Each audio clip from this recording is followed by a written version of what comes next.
A majority of Hillsborough County Commissioners voted today to approve extending a state of local emergency enacted in response to the COVID-19 pandemic. The declaration includes a mandate that face coverings must be worn in indoor locations of businesses with certain exceptions. Local health experts reported that the number of COVID-19 cases in Hillsborough is still at a level that indicates community transmission of the virus. The extension will be in effect at least through October 29th. In other action related to COVID-19 issues, commissioners unanimously approved $4.5 million in federal CARES Act funding for Tampa General Hospital that will include a project to repurpose an existing standalone structure into a dedicated COVID-19 unit. The unit will contain 59 fully equipped ICU beds and up to 45 surge readiness beds. They received a presentation from the president of Bay Care Physician Partners, who emphasized the importance of getting a flu vaccination early this season.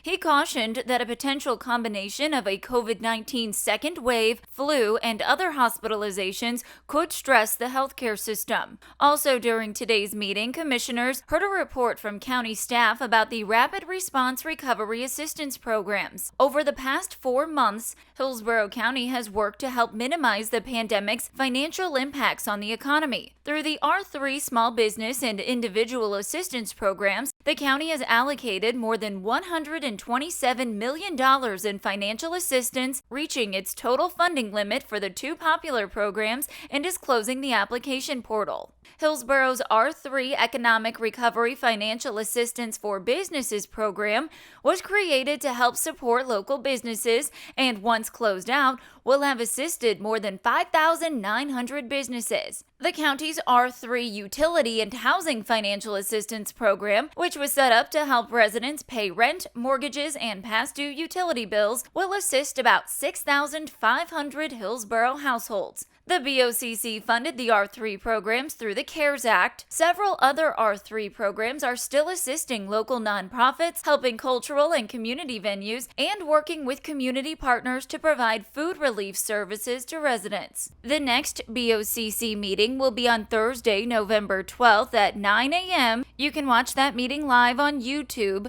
Just search for Hillsborough County Meetings. And for more information on Hillsborough County services and programs, visit hcflgov.net.